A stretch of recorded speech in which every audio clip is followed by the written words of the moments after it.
dhiiratti dhiyaachuu yommuu barbaaddutti wantoota ati beekuu qabdu.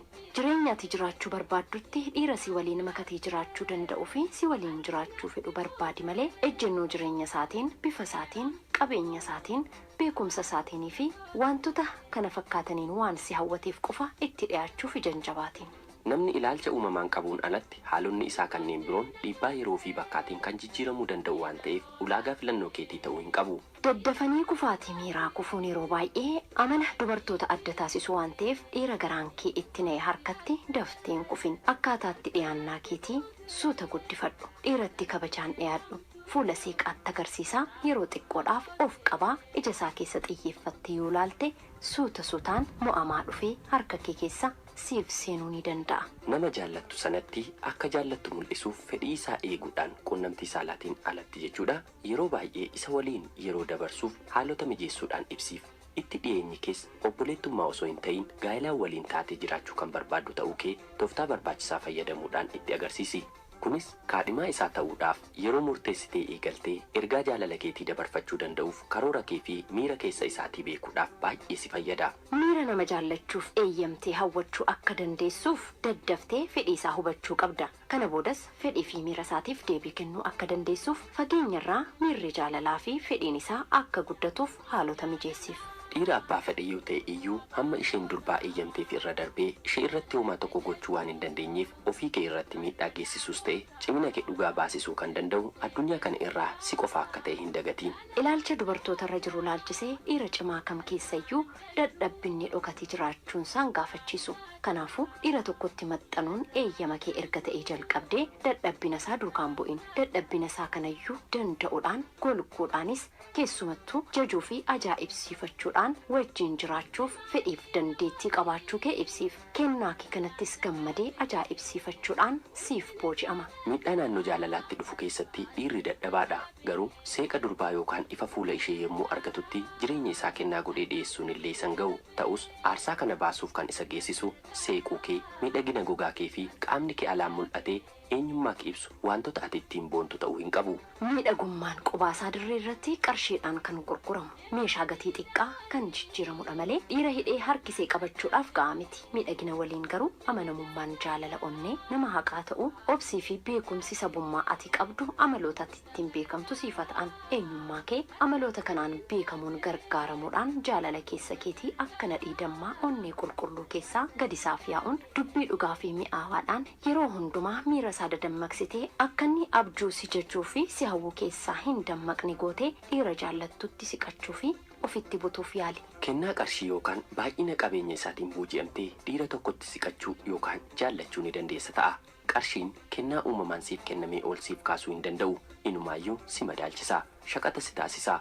Kanaaf iyyuu kan ati jaallattuu fi itti dhiyaattu eenyummaa isaatti malee faayidaa isarraa argattutti ta'uu hin qabu. Jaalalli shaqaxa qarshiin itti baafamee bitamuu danda'u miti. Erga qarshii fudhattee booda wal quunnamtiin lamaan keessan gidduutti ta'u madaala jaalalaatiin madaalamuu hin danda'u. Kun hin ta'u. Dargaggeessa tokko jaallattee gara kaadhimummaatti sana boodas dheebuu fedhiiwwan adda addaatiin jaalala ijaartanii hidhaa jaalalaa umurii guutuutti otoo waliin hin darbiin dura gaaffiiwwan barbaachisoo ta'an tokko deddeebitee mataa kee gaggaafachuun deebii quubsaa argachuu qabda. Gaaffiiwwan sana keessaa kanneen bu'uura ta'an namoota hedduu keessaa gurbaa kanatti akkan dhiyaadhuuf wantoonni na hawwatan maal fa'i? Qaama ala isaatiin raa'u.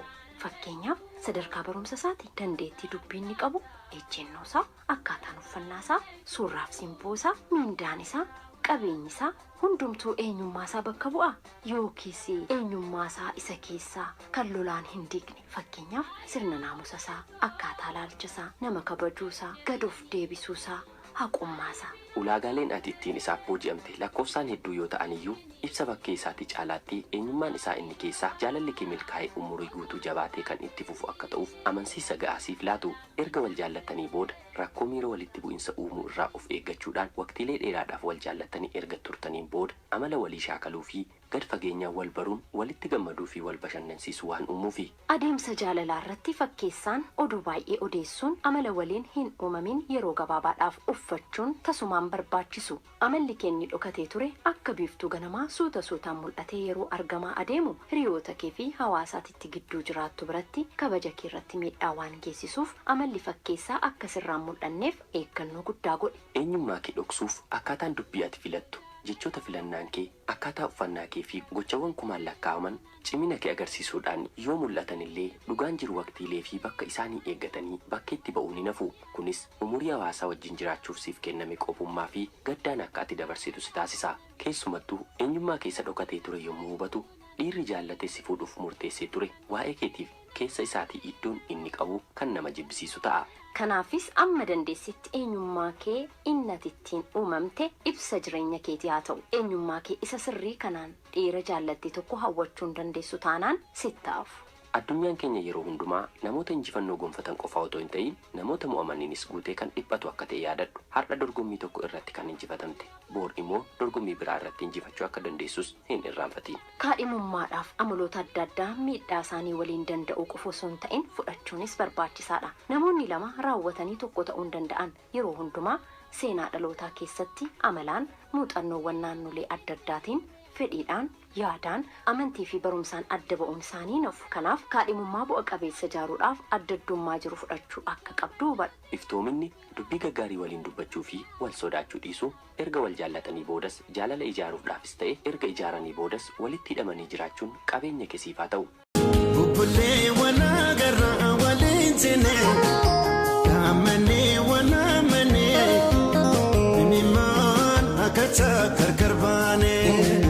Yalla kawame derate wanga kudangune karabin pedemale kanama nuantane kafid koti silani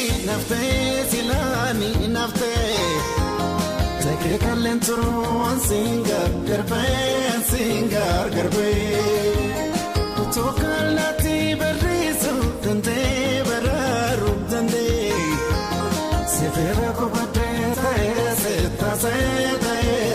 tase kalbinti adanti waliti hidada gargar bauntano no fone la feda no diga la feda nana ma fantuna tiko tachuda Fasira guya sadofka machuda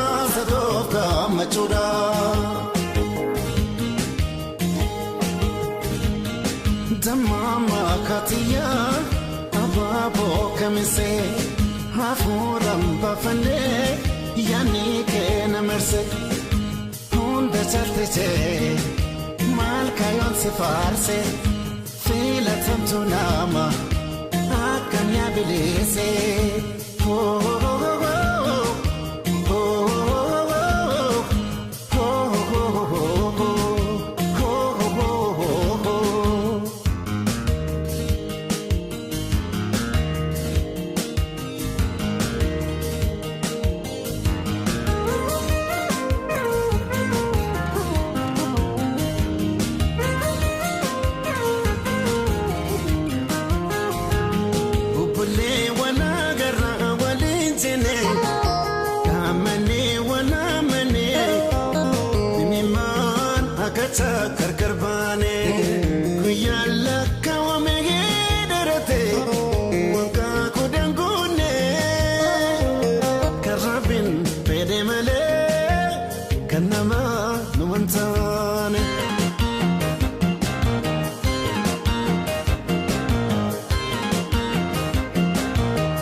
Zinara kamude zinara